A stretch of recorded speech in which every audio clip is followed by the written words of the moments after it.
अस्सलाम वालेकुम नाज़रीन, मां आहियां शुएब अली उमरानी ऐं तव्हां ॾिसी रहिया आहियो BR टाइम न्यूज़। सभ खां पहिरियां शामिल कंदासीं हीअ रिपोर्ट। PDM में शामिल जमायतुनि पंहिंजे पार्लियामेंटेरियर्स खे 31 डिसंबर ताईं इस्तीफ़ाऊं क़यादत वटि जमा कराइण जी हिदायत करे छॾी।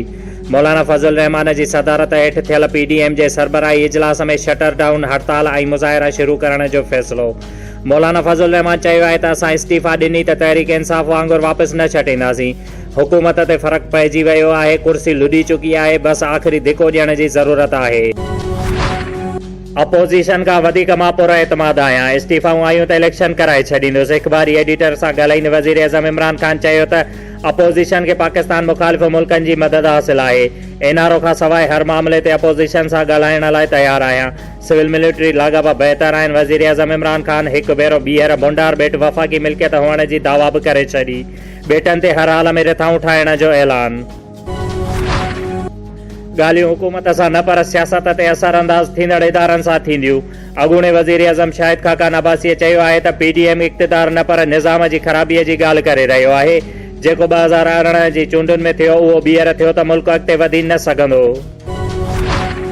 वफ़ाक़ी वज़ीर शिबली फराज़ चयो आहे त अदालतुनि मां सज़ा खाधल शख़्स जी धीउ असांखे लेक्चर ॾेई रही आहे। असां हुकूमत न पर मुल्क खे बचाइण जी कोशिशि करे रहिया आहियूं। इस्लामाबाद में प्रेस कॉन्फ्रेंस कंदे शिबली फराज़ चयो त PDM वारा हुकूमत खे हटाइण लाइ गैर जमहूरी क़दम खणण लाइ तयारु थी विया आहिनि। लाड़काने में हिकु शागिर्दाणीअ सां गैंगरेप थियण ऐं ॿीअ जो ग़लति वीडियोज़ भरे खेनि ब्लैकमेल करण जो इंकिशाफ। मुतासिर शागिर्दाणीअ जो रहमतपुर थाणे ते SHO ऐं ASI ते ज़्यादती कंदड़ जवाबदारनि जी सरपरस्ती करण जो इल्ज़ाम। मुतासिर शागिर्दाणियुनि जो चवणु आहे त जवाबदारनि खे सोगो करे पुलिस जे हवाले कयो, पर पुलिस रिश्वत वठी खेनि छॾे ॾिनो। ज़्यादती कंदड़ जवाबदारनि खे गिरफ़्तार करे इंसाफ़ फ़राहम कयो वञे। अठहठमोरी शहर जे ॼामवा शाख मां 50 सालनि जे पीरसन अणॼातल शख़्स जो लाश हथ। सुञाणप न थी सघी। राब्ते करण ते पुलिस चौकी इंचार्ज यार मोहम्मद चांडियो ॿुधायो त असांखे जीअं ई इतला मिलियो त असां लाश खे ॼामवा शाख मां ॿाहिरि कढी नवाबशाह जे PMUA अस्पताल में मुंतक़िल कयो वियो, जिते ज़रूरी कार्रवाइनि बैदि लाश ईदी हवाले कयो वेंदो। अॼु जमियत उलमा इस्लाम सकरंड जे मजलिस उमूमीअ जो इजलास थी गुज़रियो, जंहिंजा महिमान ख़ासि उलमाए इस्लाम जमायत इस्लामी ज़िला नवाबशाह जे अमीर मोहतरम जनाब कारी अब्दुल क़यूम चन्ना साहब जिन जे इजलास खे ख़िताब कयो। डिप्टी कमिश्नर शहीद बेनज़ीर आबाद अबरार अहमद जाफ़र चयो आहे त 18 सालनि खां घटि उमिरि वारनि ॿारनि जूं शादियूं करणु क़ानूनी ॾोह आहे, जंहिंखे रोकण जे लाइ उन्हनि जा वालिदाइन पाण ई संदन मदद कंदड़ ॾोहारी साबित थींदा। अहिड़नि ख़्यालनि जो इज़हार हुन अॼु हिकु इजलास जी सदारत जे दौरान कयो। बिरिया पुलिस हथां कूड़े मुक़ाबले में मुबैना तौर क़त्ल कयल शागिर्द शफ़ीक अहमद सोलंगीअ जे वारसनि खे इंसाफ़ न मिली सघियो।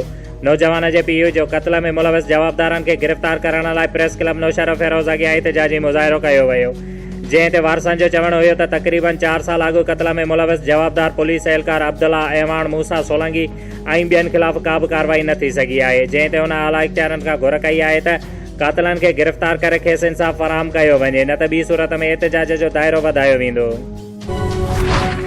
Deputy commissioner नौशर Firoz captain Bilal शाहिद राव जे ज़ेर सदारत महकमा पब्लिक हेल्थ इंजीनियरिंग जे गैर फ़ाल स्कीमुनि खे फ़ाल बणाइण जे लाइ पावर सप्लाई जे मसइलनि समेत ॿियनि मसइलनि खे जल्द फ़ाल करण जूं हिदायतूं कयूं वयूं, जंहिं में मुख़्तलिफ़ कमिश्नर, असिस्टेंट इंजीनियर ऐं ॿियनि खातनि जी ऑफिसरनि पिणु शिरकत कई।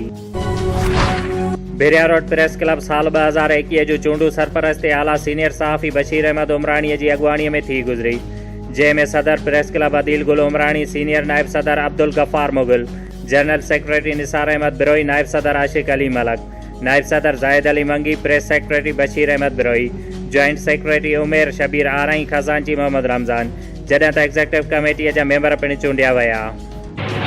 बिस्मिल्लाहिर्रहमानिर्रहीम। आज मोखा 8/12/2020 बरोज़ मंगल बिरिया रोड प्रेस क्लब साल 2021 के लिए इंतखाबात हुए। मज़कूरा इंतखाबात सरपरस्त आला सीनियर सहाफ़ी जनाब बशीर अहमद उमरानी की निगरानी में हुए। ओपन सहाफ़ियों से मीटिंग में मौजूद ओहदेदारों ने वोटिंग हुई, जिसमें अभी जो मुंतखब हुए हैं ओहदेदार, तो उनका ऐलान हम अपने सरपरस्त आला बशीर अहमद उमरानी साहब को कहेंगे, वो नाम बताएं। बिरिया रोड प्रेस क्लब के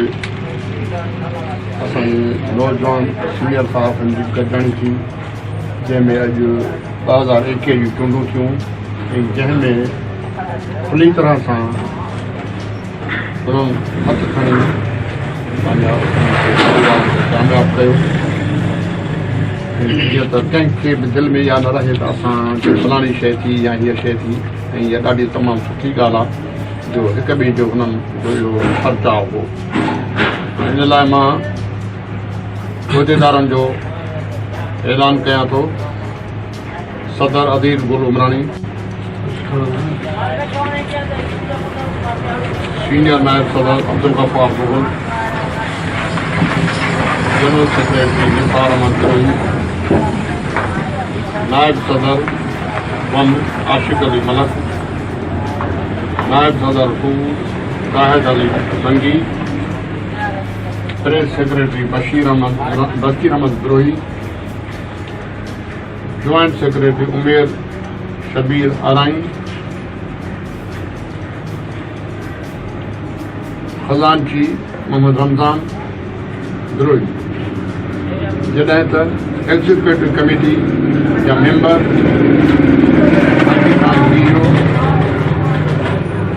मज़हर अली मरी, शेब अली, अदनान गुल, मुमताज़ अली गरोही मुंतखब कया विया। ऐं मां सभिनी खे मुबारकबाद थो ॾियां त हू उहिदनि ते अची इंशा अल्लाह ताला पंहिंजे इलाइक़े जी शहर जी ख़िदमत कंदा। ऐं मां उन्हनि खे हिकिड़ी अपील कंदुसि त महिरबानी करे जिन ग़रीबनि सां ज़ुल्म थिए थो, ॾाढो थिए थो, उन्हनि जी रहनुमाई कनि ऐं पंहिंजे इलाइक़े जे तरक़ियाती कमनि लाइ विनती आहे त सियासतदान खे हिननि खे सभिनी खे कंहिं पार्टी जा सियासतदान कंहिंजो माइट न आहे, असां सभु वोटर आहियूं। इहो केरु न सोचे त हीउ थियो आहे या हीउ फलाणे सां तालुक़ु आहे, असांजो सभिनी सां तालुक़ु आहे। असांखे पंहिंजा कम खपनि, छो त हू पंहिंजे खीसे मां कोन था ॾियनि, हू पैसा असांजा आहिनि। तंहिंजे करे इन्हनि साहब सभिनी खे रुॻो साहब ई न आहिनि पर शहर जा नोटेबल पर्सन आहिनि, मौजूद बि आहिनि। हर हिकु जो पंहिंजो ऑक्यूपेशन आहे, सभु कुझु आहे।